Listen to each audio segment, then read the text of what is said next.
Imagine this, you go for a walk on the slopes of Mount Taranaki, just a day walk, and then the sun starts going down and suddenly you're lost and it starts raining and you fall in a river and start getting really damp and your phone is dead and you've got no one to call.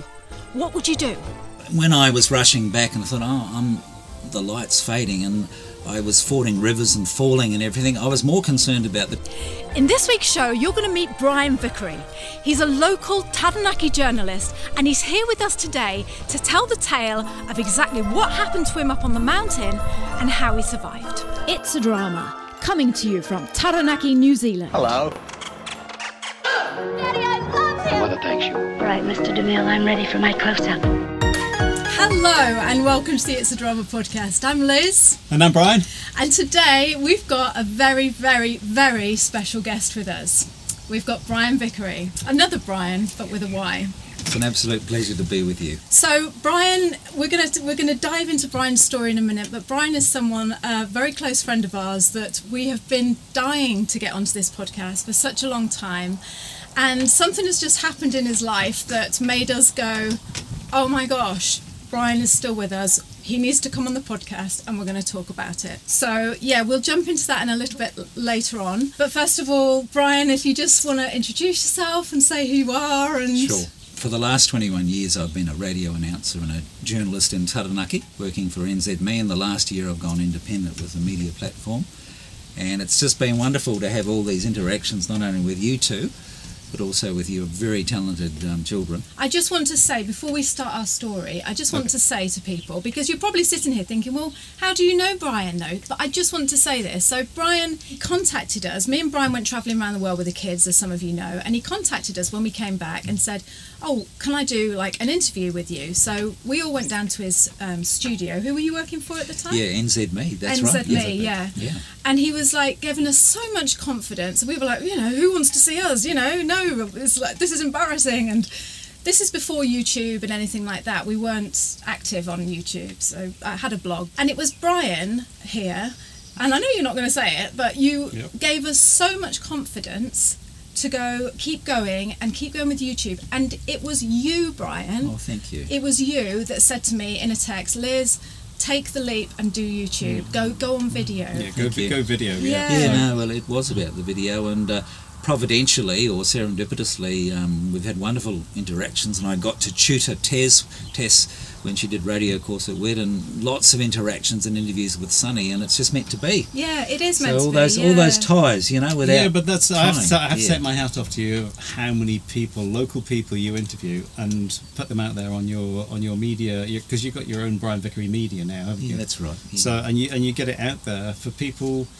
Anyone basically that sort of is up and coming, or this guy's a local hero. He I is just a want local you to hero. know that. Yeah, I've never known anyone push the community so much as you do. Yes. That it's that's the anaesthetic. It mitigates the shame and the ignominy I've experienced in the last week of getting lost on the mountain and being rubbish. Yes. There were two letters in the paper the other day, basically saying I was a dick. What a hypocrite that guy was, doing all those stories, you know, and then getting lost. But it's media, isn't it? Yeah. It sells.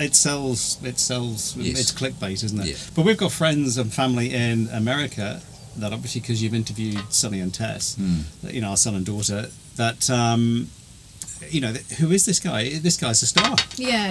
He's great. So I just wanted people to know our relationship with Bryan. So that's how it came about. So when we found out that he'd been in this weekend where he nearly died on the mountain, we need to talk to you. And then when we discussed it and the fact that you felt like you'd made a bit of a mistake, I'm not going to say you were a dick, because we don't say that. No, I don't. Brits don't say that. It's not being a dick. No. It's just, it's a mistake, isn't it? You didn't go up there and think, oh, I'm going to be a dick today. I've done dozens of stories advocating safety on the mountain, and the fact that our benign-looking Mount Taranaki has had about 87 people that have perished. So I made a fool of myself unintentionally and got lost on the mountain, and almost got rescued. But got out of the experience. So that was. Here we say I made a dick of myself. That means I portrayed myself as an idiot, and I was inconsistent, almost a hypocrite. But anyway, I'm here to tell the story. Yeah. Okay. Thank you for being here, Bryan. Why were me and you, when Bryan was just talking, then me and you are sitting here like this? smiling like this. It's a disaster. What's nearly happened to Bryan? Well, he's still here. I know, but I was just aware then. I thought, oh no, Liz, stop it. You're smiling like a big Cheshire. Can we just say one thing though? Bryan is Australian. So that's probably why I was smiling. Oh, are you, Bryan? Yeah, I think when Australians experience a little bit of suffering and adversity and it doesn't result in death, yes, you've got to sort of take advantage of it. Yeah. But anyway... Bryan likes Australians, don't you, Bryan? Well, I do. We had a great comment off a guy today on YouTube, which he said, why do Australians always injure themselves when they're raking leaves? Don't know. Go on. Because they fall out the trees. Oh, very good. I don't get it. Boom, boom. I don't get it. Boom, boom, to misquote Basil Brush. There we go. Yes. I don't get that. Anyway, so we're not going to go in down to the... Bryan really likes... You've never been a rep, have you, Bryan? Have you never been a rep, have you? No. See? No. It's a little bit of a banter that we've got going with the Australians. So to cut to the chase, there were some reports in the local media and the newspaper that there had been some avalanches and debris falling happening at the top of Pyramid Stream. And I had a rush of blood and I thought, I'll just rush there and go a couple of hours and see if I can get video footage of some danger, an avalanche and all that. And in retrospect, I was thinking, what if there was? What was I going to do? I was just keen to get the video footage, and I ran out of light and couldn't get out of the gorge. So I spent a very uncomfortable night sleeping on the sand, and of course it rained, and I was just shorts and t-shirts, so I was shivering. I did let my dear friend know that I was safe, and without me knowing, because I ran out of cell phone reception, she contacted the police, and of course search and rescue were activated. Fortunately, I got out of the predicament before they came, and then I was in the paper and being humiliated, and I've been rubbished. But I guess learnings, and I thought I might as well fess up and admit that I did everything wrong rather than sort of get exposed. Isn't that when things go wrong? It's like, you basically go out just to do a simple little task, because it's not high on the mountain, is it, where you were going? No, it was probably about 750 feet. Yep. But the track taking me out of the gorge and the cliffs is only a couple of metres wide, and the orange pyramid's very, very small, and in darkness, of course, I couldn't find it. I went past 1.5 kilometres. And you know what it's like when you're a bloke and you've got goals. And when I was rushing back and I thought, the light's fading, and I was fording rivers and falling and everything, I was more concerned about the $2,500 iPhone than my own safety and the inconvenience. I thought, what if I got no footage? And it was only spending the night and getting cold and shivering, I thought, you know what? That $2,500 iPhone's probably not as important as my safety, and it's that moment when you're drenched and shivering, you sort of you review what life's about, what's important, and it's not saving technology. And I can vouch, and I'm not sponsored, I got drenched and carried down the river a few times, or the streams, and the iPhone's fine. It purports to be waterproof, so I wouldn't recommend it. No, but I have tested it. And the Kathmandu shorts I was wearing were very, very good. And the Nike shoes as well. But that's. So just to be clear, you were for your media company. You were wanting to get footage. What was happening up the mountain that you wanted to go? There had been reports of debris falling and avalanches at the top of Pyramid Stream. Whereabouts is that? Pyramid Stream is at the top of Puni Hor Road, right. And then you tramp for about an hour, and then you go down a valley and like cliffs, and it's an upside down pyramid, and it's when you look at the mountain, it's that part of the mountain that drops that's denuded. That's the source for the Pyramid Stream. It feeds Stony River. Right. Okay. Yeah, and it's notorious for boulders cascading down, and of course avalanches. And for some crazy reason, I thought, wouldn't it be good to get some good footage to try and get those views up? Yes, as you do. But didn't consider the health and safety plan. No. So you went up there just in a pair of shorts and a t-shirt. What time did you set off? Unfortunately, I was going up the rocks of Pyramid Stream at about 5, and I went up about 2.5 hours, and I thought, better return, and lost track of time. Yeah. And it was like 9:30, 9:45 when I was trying to find the marker, and it got dark very quickly. Right. And That's terrifying. oh dear. Yeah, I bet. Yeah. And just a dear. t-shirt and shorts. Did you have any water or food or anything with you? No, well, I just wasn't expecting to be there for a couple of hours. No. For some reason, I thought it'd be all over in an hour and a half. Yeah. I'd get my footage. Because just to be clear, that track isn't like, it's not like, you know, it's not like going up the mountain, is it? It's No. it's in the national Well, I've been up that park, track but- because I remember going up there. And we went up there for having a picnic one lunch, lunch we or have. something, We have wasn't it? walked it. And the most of it, like you say, there's been a big landslides in places, and a lot of the track is gone. Yeah. That's And right. it's so, like you say, you've got an orange triangle here, and then it's just find your own way from here, isn't it? Really? Yeah. So And then in hopefully you'll pick the it up morning, again. it was very difficult to get out of it because you've got vertical cliffs, and I had to go downriver about 2 kilometres, and of course the stream zigzags through the rocks, so I had to ford the river about 6 times and slipped a few times, and then I finally saw a fence on top of farmland, but it was still very steep, and eventually the cliff was sufficient for me to grab some gauze and some roots and got up there, and then the walk of shame back up the road back to my car, thinking, this is good, I'm tired, but what if the keys Yeah, don't of work? course. But fortunately everything did. Oh. And I still got the footage.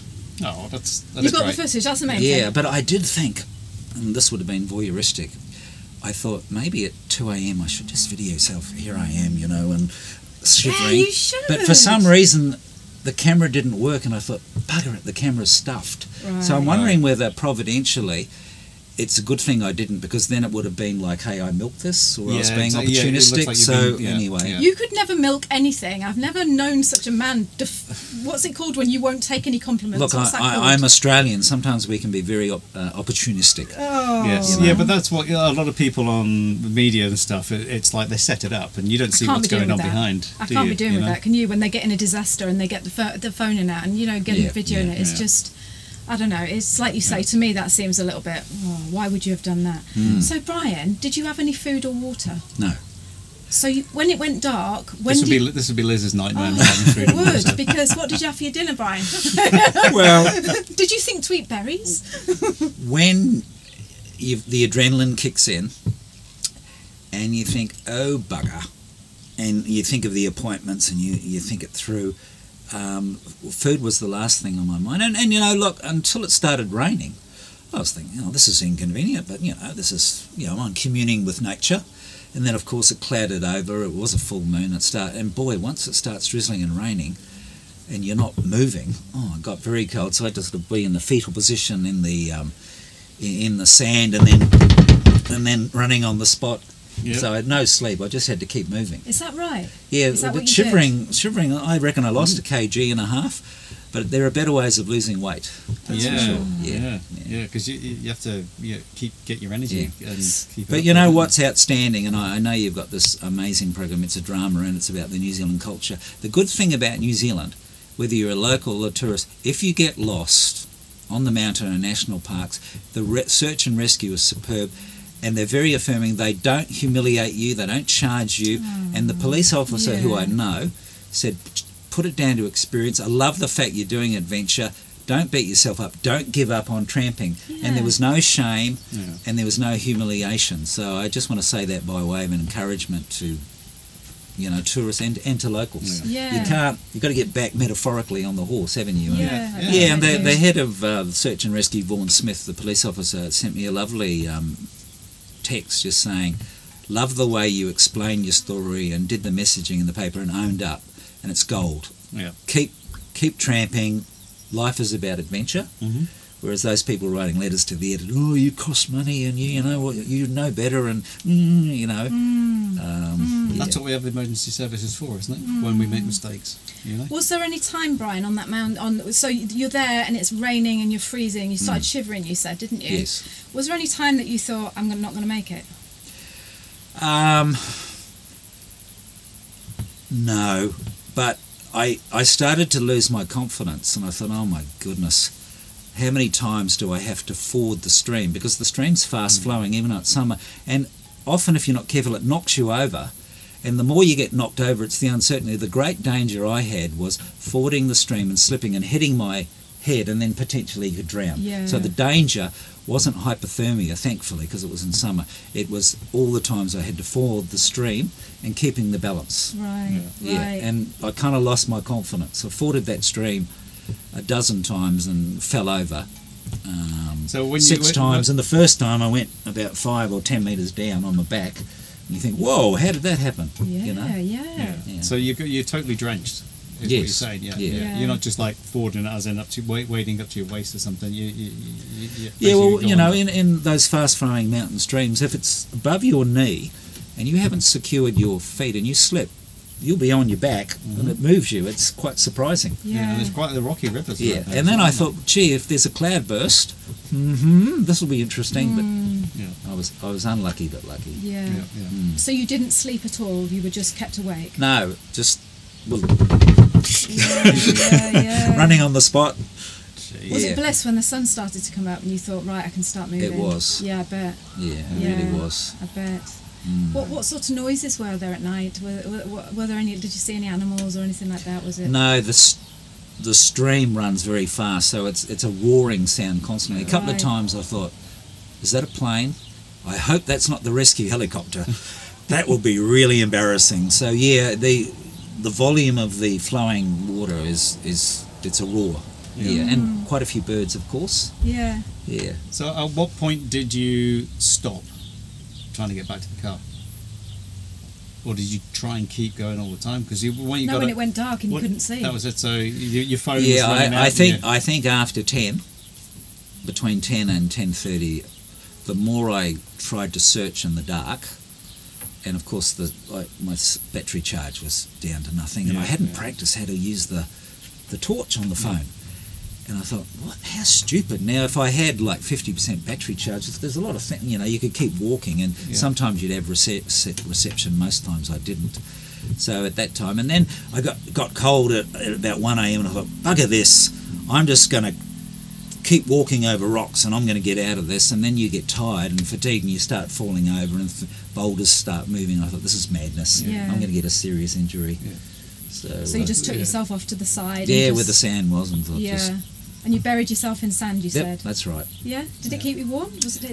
Yeah, and then it rained, of course, and then you had to do the little isometric exercises and running on the spot and so forth. And you didn't want to get in the bush and cover yourself in leaves? Well, the problem was there was a 3 metre cliff face, and the bush was impenetrable, and it was lots of prickles and gores. So I tried to get in the bush, but it cut me, and it was horrible. Yeah. So I sort of curled up in the sand, but it wasn't covering over, and I worked out the best position was like this when it was raining, because of reducing the body surface, and then rubbing, and so but anyway. Yeah, that's really interesting.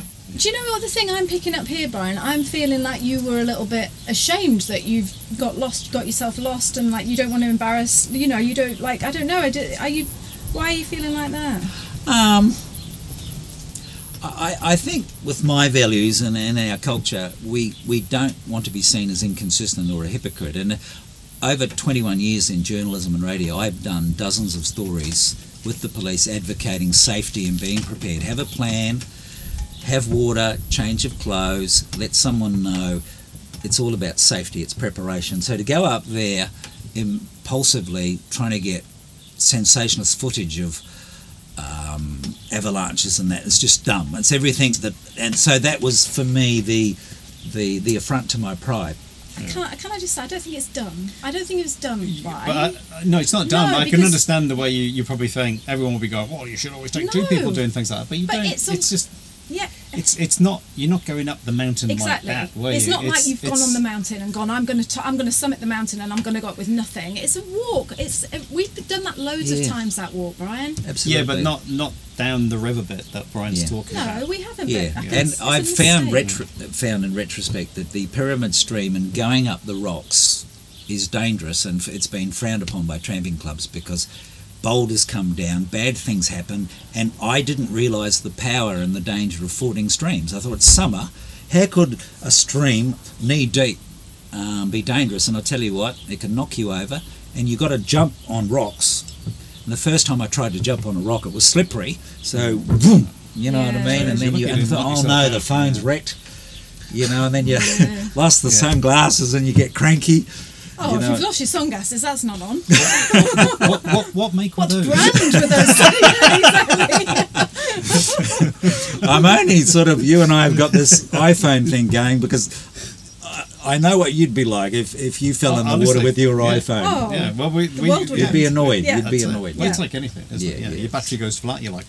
If you didn't have, if the battery was full and you'd been up there and your battery was full, what would you have done? Well, I would have gone to a higher area where I had constant contact, and I could have phoned a few people and done some emails, and actually I could have worked, but I would have got frozen anyway. What do you mean you could have worked? What are you talking No, but at least I'd have about? communication. I'd phone and say, hey, and explain it.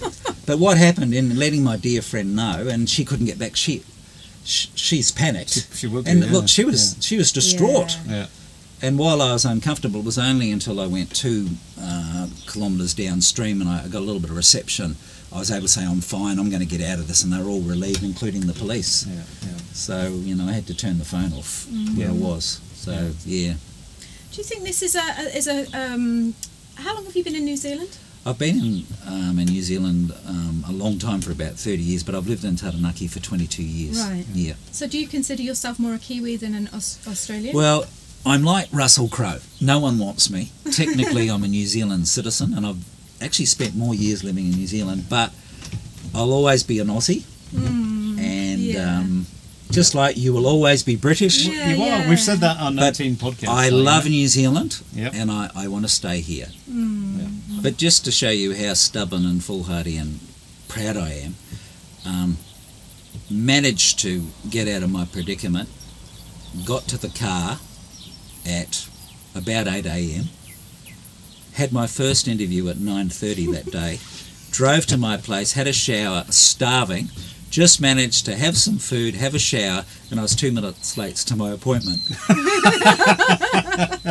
Only a proud Aussie and an idiot would do that. But that's that pride, you know what I mean? That's Like, it. and I thought, yes, Oh. you know, but it's dumb, isn't it? You know, I know, but that's what- absolute dumb. You know, Yeah. it's just that pride thing. You know? Yeah, But that's it great is, that you isn't did it and not think, oh, I need to sit down. But You the just lovely get woman on. I was interviewing said, "Are you okay? You seem like you're not doing drugs, are you? You're looking very, very red. You're like, are you with us?" I said, I might be just a little sleep deprived. Yeah. Had a bit of a rough night. Oh yeah, I know what it's like to have insomnia. Yeah. So anyway, And so if you go again, you just take a little backpack with you next time.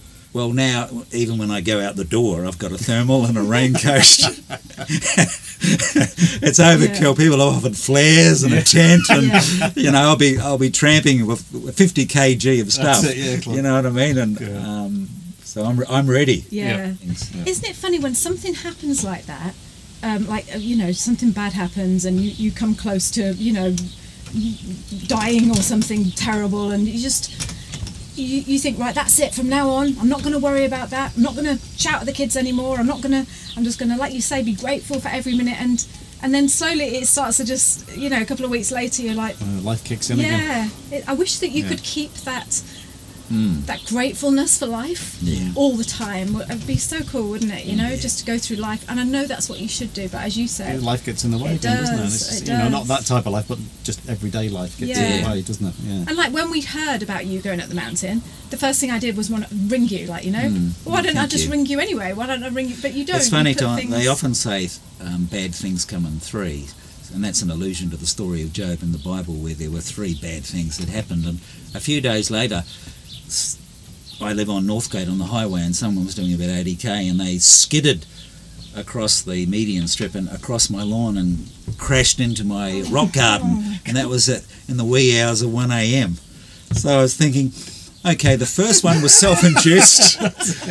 I'm now the innocent victim. So I must say, when I drove here, I drove very sedately. But this is the third Yeah. one. You're on the podcast. You'll make it. Yes, happen. yes. Are those cameras rolling? Oh no.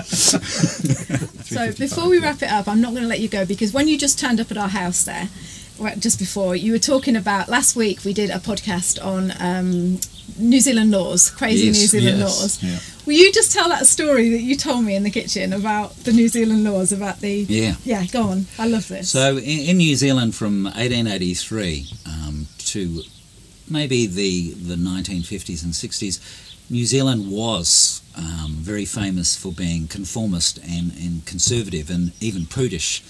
And the historian Michael Bellich, in his book Paradise Reforged, has about 80 pages on that very topic you're talking about, including those laws that came in 1900 and were rescinded or repealed or got rid of in the 1950s, about you can't have livestock mating on the prominent paddocks on a road. And that is going back to the fact that there was a stage when New Zealand was conservative. Just like America and parts of Europe have the Jazz Age, New Zealand was particularly conservative. So I watched with great interest your comments, and I agree with you. I think for decency reasons, I'd be quite happy for that law to be in vogue. But given that this is the epicentre of dairying, I think we might have a minority view on that one. Yeah, there'd be a lot of walls, wouldn't there? Yeah, yeah. But Bryan, tell the story about the woman that went along. Say it. Oh, okay, right. Just to illustrate how conservative New Zealand was in the 1920s, I think it may have been 1921, 1922, a medical superintendent went to Stratford High School and she was railing against the evils of self-pleasuring or masturbation. And it's true, it's documented in this historical book, James Bellich. She had them all lined up and she was looking for the signs of insanity and all the things, and a true story. We laugh now, but that's just how things were in the 1920s, not just in New Zealand but around the world. Yeah, so that was a very, very conservative time. So when you made reference to those laws, it was in that context where New Zealand was very conservative, and now New Zealand's quite a secular, pluralistic society. Yeah. But it was pretty conservative. Yeah. Wow, that's a great story. I loved it when you told me that. Yeah, well, James Bellich, Paradise Reforged. The chapters there called The Great Tightening, and you'll find all the stuff that I'm referring to. Yeah. Can you notice a difference from when you first moved to New Zealand to how it is now? From my perspective, I think New Zealand's getting increasingly more inclusive, and I don't know if secular is the right word, but yeah, it's a great country. I think I love the fact that New Zealand's bicultural and more inclusive. Australia, in my opinion, is definitely not as accepting. Is it not? It's just my impression. Yeah. Yeah. What about you guys? We've never been to Australia, so... Right. Yeah. Can you believe that? That's okay. really, it's really sad, isn't it? That's something to be ashamed of. Well, they often say that Australians are more Bryan like... just refuses to go. Australians are more like Americans. They're louder and they're more direct and in your face, and New Zealanders are more like Canadians. Yeah. A little bit more friendly and a little bit more thoughtful and a little bit quieter. You know what I mean? So, No, I find that with my brother-in-law, he would say the Australian police is a little bit more like the American police. They've got to wear the glasses. Yeah. The highway patrol, the state troopers or whatever they are. I reckon that's why you don't want to go over, Bryan. Because you'd get a little bit intimidated, wouldn't you? Well, they all look like the guys at the Village People, so maybe I should go over. Just to let the Australian audience know, we do love you. Yeah, it's interesting. I'd love to talk to, and we've got plenty of people in the YouTube audience that. But I'd love to talk to someone who, back from the 40s, 50s, even earlier, and just tell me stories. I love hearing the stories about, like you just said there, about what it was like, it'd just be... Well, just to illustrate how conservative New Zealand was, I think it was 1958. The great evangelist, Billy Graham, came, and Walter Nash was the Prime Minister, and there was Johnny Devlin, who was like the New Zealand Elvis. And there are the three together. So this Johnny Devlin, the guy whose clothing was ripped off and he was doing the Elvis thing, and he was with the great evangelist and all wearing suits, and there was the Great Crusade. So people forget how conservative New Zealand was, and New Zealand's had a change and so forth. So I just wanted to reference what a great podcast that was, and I got the books out and did some reading. So that's why I'm sort of hot on the topic. Yeah. Yeah. I think that's why I love New Zealand so much, because I'm a little bit of a prude, and I feel like I fit in a little bit here. Right? A woman of refinement and standards. Yes. There you go. No honky tonky in the cows for me. Even though we live on a farm, we start, can you keep your balls away, please? Yeah. But if you go back to that period, 1980 and the early 1920s in New Zealand, particularly in Christchurch, there were voluntary groups of women that would go around chaperoning and separating couples in picture theatres and in parks if they were snogging. That's what it was like. It was quite acceptable. Now, come on, move apart. Yeah, but that was nice though, Brian. The chaperoning. Yeah. I think that should be There's a difference between chaperoning and what? Well, you know, keep your hands off. That's the idea of the chaperone. Yeah, exactly. Well, I don't mind the romance of Pride and Prejudice, but I don't think I'd be wanting to put my arm around someone in a park and having a picnic and have some nosy woman saying tapping you, tap tap tap. You know what I mean? I think I'd be that nosy woman. I read somewhere when I was looking at those laws, I think it's somewhere in Mexico, you're not allowed to kiss on the streets in this place in Mexico. Yeah. We'll be going there then. Anyway, Brian, what's the name of your media company? Yeah, it's predominantly Facebook and LinkedIn. It's Bryan Vickery Media Taranaki, and try and celebrate the beauty and diversity of Taranaki, including the nature. Yes, especially the nature. But not too keen on streams at the moment and capturing video footage of avalanches and debris. We'll just give that a rest. And it is Brian with a Y, isn't it? So yes, indeed. B-R-Y, yeah. And if you get this handsome man, wrong platform, but that's all right. That's all right. Yeah. So please just go over and check out Brian's work, because you'll see reams and reams of all the great stuff that he's doing within the community. Over the years as well. Yeah. You've just dedicated your life to it. Thank you. I think you're brilliant, Brian. Yeah, very lucky, very privileged. And great content. Okay, so I think it's time to wrap it up, isn't it? I think it is. Yes. Yeah. We'll go and have a hot cup of tea. So thank you so much for joining us, Brian. Thank you so much for coming and being with us and chatting with us. No, it's been great to have you on. Yeah, thank you so much. On Finally. the podcast. Yeah. No, it has. Yeah. We'll go and get some Kendall mint cake, eh? Yeah. Until next time, we'll speak to you soon. Yeah. Kia kaha, stay Cheers. strong, stay true. Bye. Bye. Well done, that was fun. Yeah. Well done, you. Well done, Brian. Hello and welcome to this week's episode, where we're going to be talking about the scary things that are in New Zealand. People contact us all the time and go, yeah, we would come and visit you in New Zealand, but we're scared of this, and that. So we put them together and we discuss them. Do you remember? I jumped out of bed, I put my dressing gown on, I said, come on, get in the car, we're all going. Where are we going? And there